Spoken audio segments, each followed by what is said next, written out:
Good morning, everybody, from the state of Texas. From the big state of Texas.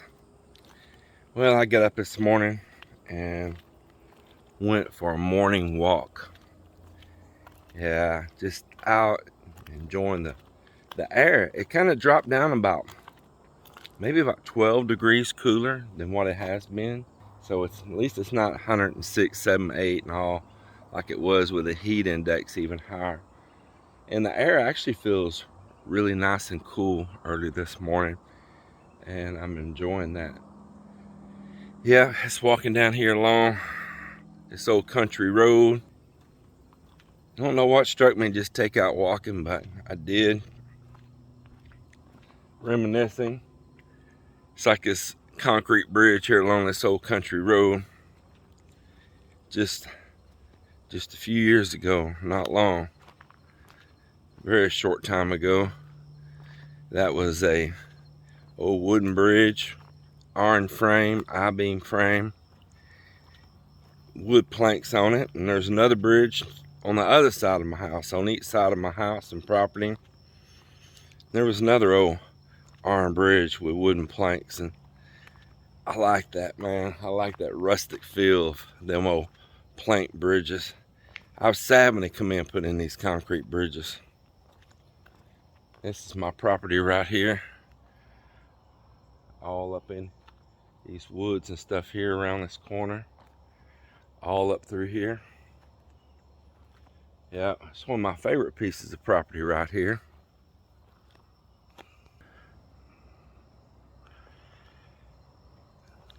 Follows this road, and the road goes there and makes a T, and my property goes straight, and you can cut through the middle of it if you turn right.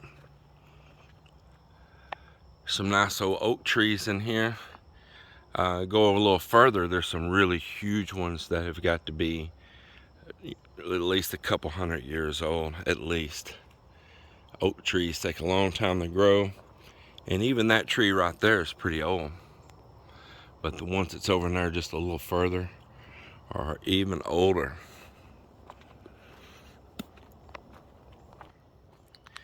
Today, old Bill, my friend Bill, is landing, or he already landed this morning back in Dallas. So Cap took my truck over to go pick him up at the airport this morning.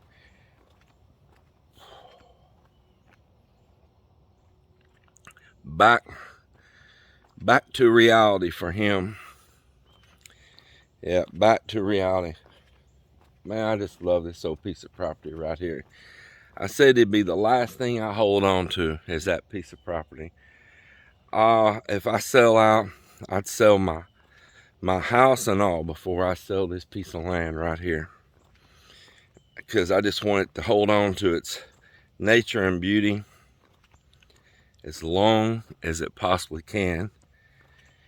And if I ever sold it, I'll never want to come here and see it again, because I know people will make changes to it that'll break my heart. My dad felt the same way. He felt the same way. He apologized to me in the days prior to him leaving this world. He said, "James, I'm so sorry." And I said, "Sorry for what?" Well, one thing he said, for leaving me alone, because my brother's gone, my mom's gone, and my daughter's got an attitude. So I'm sorry for leaving you alone. Which daughters with an attitude was a lot of his fault. And then he said, "I'm sorry that I'm leaving you to watch this land all get developed up everywhere and all destroyed." He said, "because it's going to happen here really soon."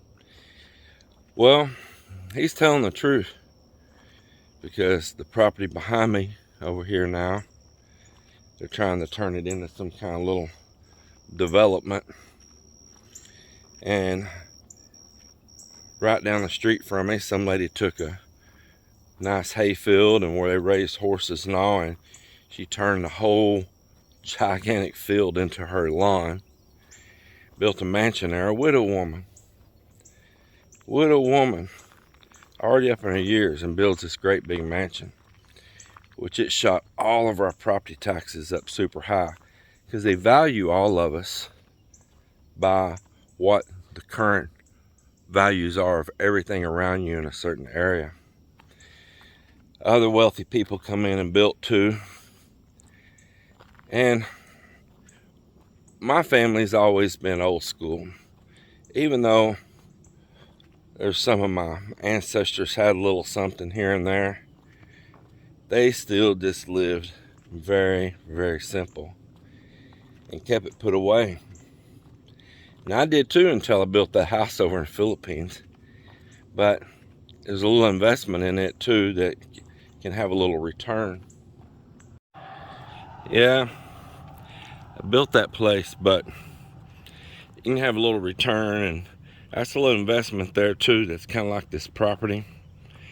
It's an asset. It's a hard asset, like this, like a land bank. It just gets worth more.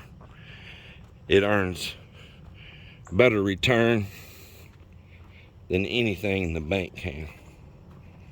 Put your money in the bank, like in a savings, your money is actually shrinking instead of growing, because inflation is outgrowing your money. Your money went stagnant. It can't do nothing. It's just stagnant, and like stagnant water in a hole, just going to go bad. It's going to dry up. Yeah, it becomes worth less.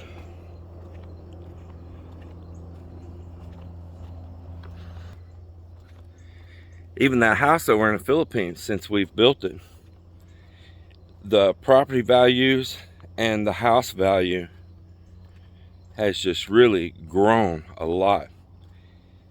Not that Mel and I want to, but if we wanted to, we could sell that place for a very handsome profit right now. But we don't want to. But the nice thing is you have that option, and your money grew. So to you all that feel that I was throwing my money away, you're wrong. And I was wise. I spent no more than I could afford to lose. Oh, Mel and I, we're pretty rock solid people. We are really rock solid, so I wasn't worried about losing anything. One of my cousin's wives, Patty, she's also a lifelong friend. She seen me walking. She's like, "What are you doing?" Sweet lady right there, boy. Sweet lady. Yeah. It's beautiful property. It's rolling hills. That drops down. All that drops back down in there. Big old trees, man. Just look over there, man. These big old oak trees in there. Look at that. Try to hold that steady for you. Nice big old oak trees, boy. Huge. So, yeah. I don't feel like I ever made a bad move over there building that house. And you know, it's just like a blink of an eye now that we built that. You know, it seems so long when you're doing it, right? When you're caught up in it at the moment, it seems like it's going forever. And it did go a lot longer than we planned on because of that world issue that caught us right when we first started building. You go back to the old videos and see that we literally just got started building. And we had to abandon the project for like 8 months. So because of that world issue and travel restrictions, and then we came back and worked a little while and had to leave again. So it did draw it out. But now, retrospective, it's just seems like a whirlwind. It absolutely does. Just got a few little things there to finish up, not much. They can be done in more of a relaxing state. And we have built ourselves one heck of an asset there. Yeah, one heck of an asset. And beach property never goes down. It only goes up. Pretty much any property never goes down. It only goes up. It would take a pretty horrible situation for a property to go down. Yeah, really, Enjoy that piece of land there. So it's nice because while it looks like we're just goofing off and all, you know, what you have's out there working for you. For instance, these properties that I have, not just land, but some houses I have too, the values of them has shot up so much that it has grew my portfolio, it's grew my assets, it's grew my bottom line, and some of them greatly, very greatly. And that means my money's not stagnant. My money's still growing. It's not sitting idle in a savings. It's not sitting in a risky investment like any kind of high yield stocks that are risky, medium yield stocks that are risky, any of that. Land, man, land. Real estate, if it's bought right, don't buy high. And if you got a little bit of time to ride it out all the way through, you're not doing no quick cash in, well, you can earn money if you're patient. It's the same thing with building a house. It seemed like an eternity when you're building it and you're trying to get it done and all, and you're looking forward. When you look back, it happened like a whirlwind. Same thing with a piece of property. When you buy it and you're waiting for it to grow in value, it seems like an eternity looking forward. But once you get up to that point and you look back, you realize it happened a lot faster than you thought.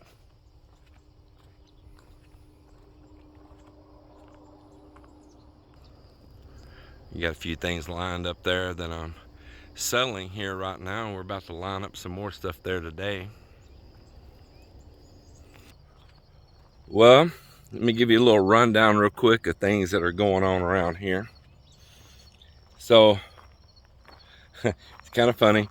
We flew in from the Philippines, and our friend and our renter, Mike, that's Melinda hooked up with her friend Lorianne over in the Philippines. Well, he comes over and picks us up from the airport. And then he brings us home, and then in a few days I go over and pick Cap up from the airport, and then in a few days I go over and pick up our friends Paul and Anna that are here in the house right now too, from the airport, coming from Boston. And Paul and Anna, Melinda set Paul up with her friend Anna years ago, and they've been married for a while now, and they're going to settle back over into the Philippines here in the near future also. So then today Kat went to go pick Bill up from the airport from the Philippines there, from our neighborhood.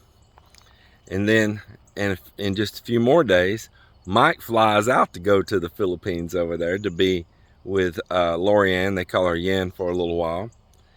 And on the date he's returning is the date that Melinda, myself, and well, hold on, wait. And then we're going to take Paul and Anna back to the airport. And then on the date that Mike's returning is the same date that we are leaving, Melinda, Cap, and myself.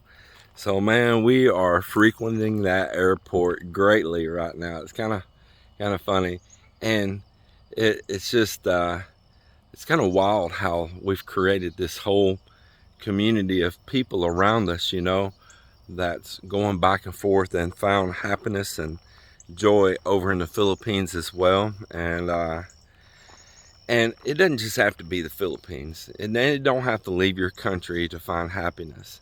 It's just what we happen to do, and it's our spot. There's people find that same happiness in Costa Rica or El Salvador, or just moving from Oregon to or Washington down to Texas or Mississippi or Alabama or Florida or something. And there's people that find happiness going the opposite direction of them. But the main thing is they get out and they find happiness. They don't just sit depressed in the situation they're in, and they're willing to make that step forward. And that's what you need to do, is be willing to make that step forward. Rolling hay. Even if it's a small patch, it's still fun to come home and roll it, you know. Yeah, even if it's just a few bales.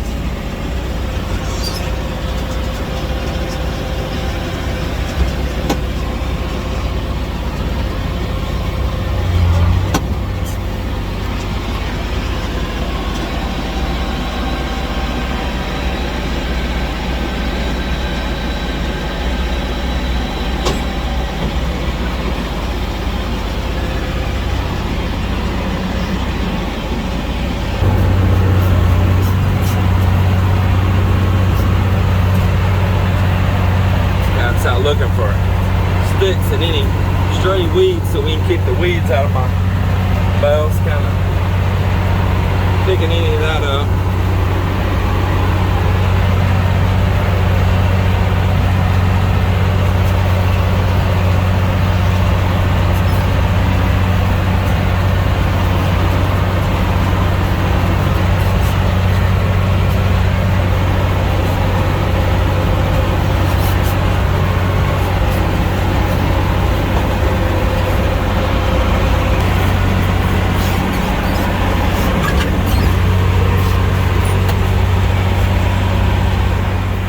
Tell you what, you want to see how fast nature can take over.